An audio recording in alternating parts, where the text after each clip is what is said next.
Alright, y'all, so they came and they left. So I'm back to recording this thing about the sugar. Right? As I said, the main thing is you have to be able to identify sugar from what is sweet.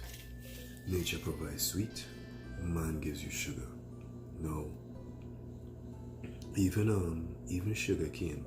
Pay attention to sugar cane, right?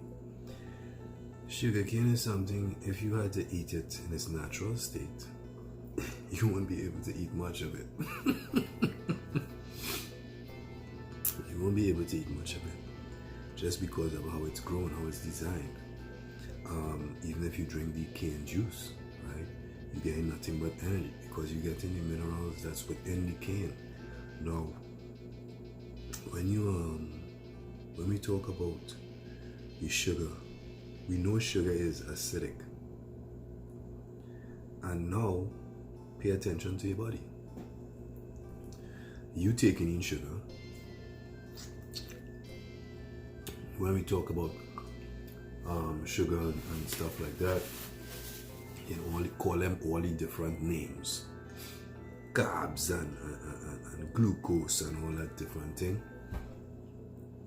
When you ingesting it, the first place it's supposed to be breaking down is in the mouth.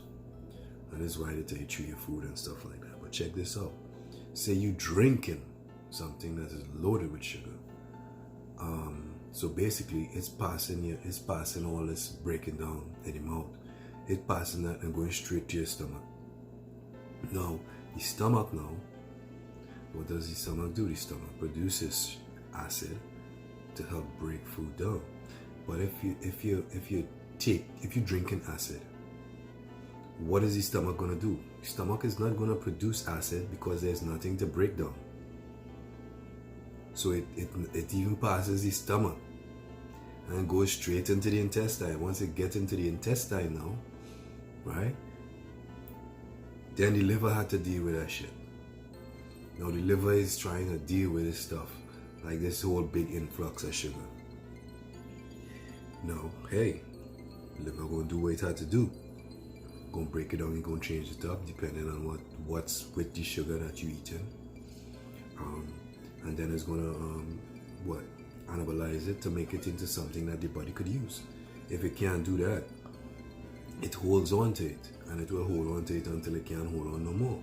And this is why when you eat a lot of sugar, what happens? You start putting on weight because the liver is storing basically in your fat cells, as they say, right? It's gonna store in your fat cells because it has nowhere else to put that shit. Right? Your body doesn't need it.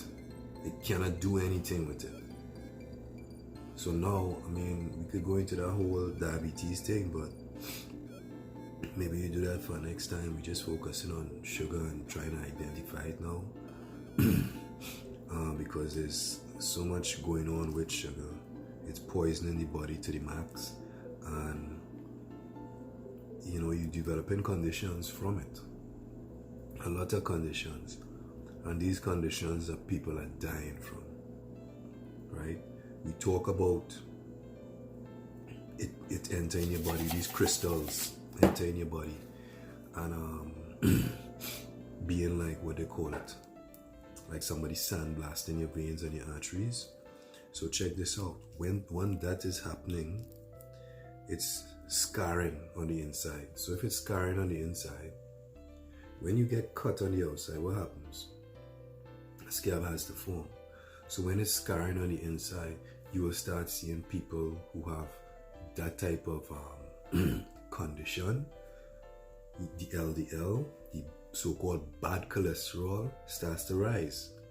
This so-called bad cholesterol is what makes the repairs to the damage, to the scarring. If we do not stop scarring, if we do not stop ingesting the sugar, it's going to keep scarring. And when it keeps scarring now, the liver will still continue to produce more and more LDL, more so-called bad cholesterol, because the body knows it's doing the right thing. So now, you go and you get tested and they say LDL is high or your bad cholesterol is high. We'll give you something to bring that down.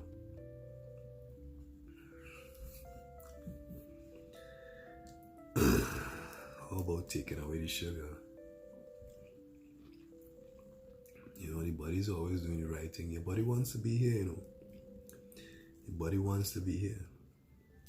So if you take away the sugar, and this is why they say add more greens, because when you add more greens, what happens? It helps the body does the repair, right? And when it helps the body does the repair, and all the scarring is gone, it just fades right away and is eliminated. Just like the scab that you get a cut with, right? The scab dries up and then it just vanishes, right? It falls off. But on the inside of the body is different because the body knows what to do. It knows what it's doing. It ain't gonna drop off no big scab on the inside. It's gonna come off slowly but surely, and it's gonna, how to put it, energize the whole system to the point where now you're back on track.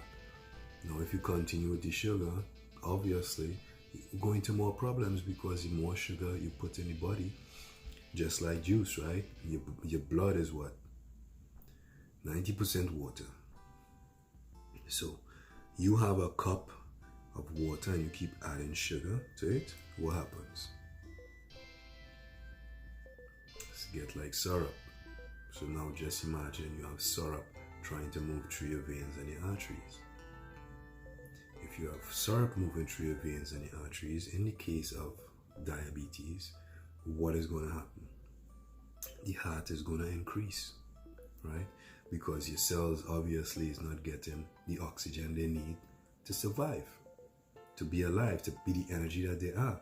So when the heart starts pumping harder, it's because the cells are not getting the nutrients that they normally get.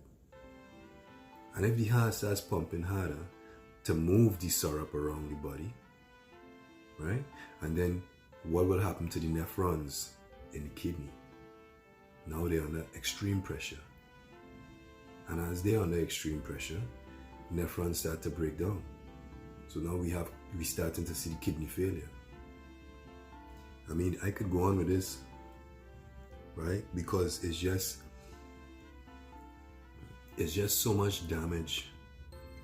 As I say, the snowball effect that this sugar does to the body, and it's just like, you know, straight up ignored.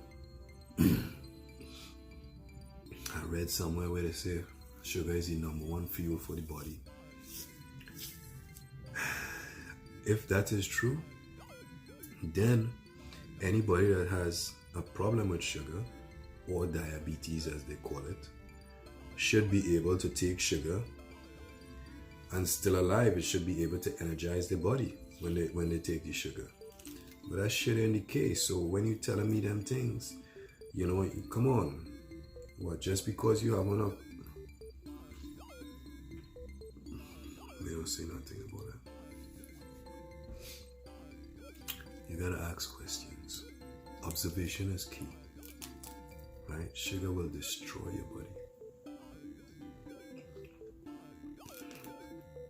And then when there's too much sugar in the body, what we do to get it out?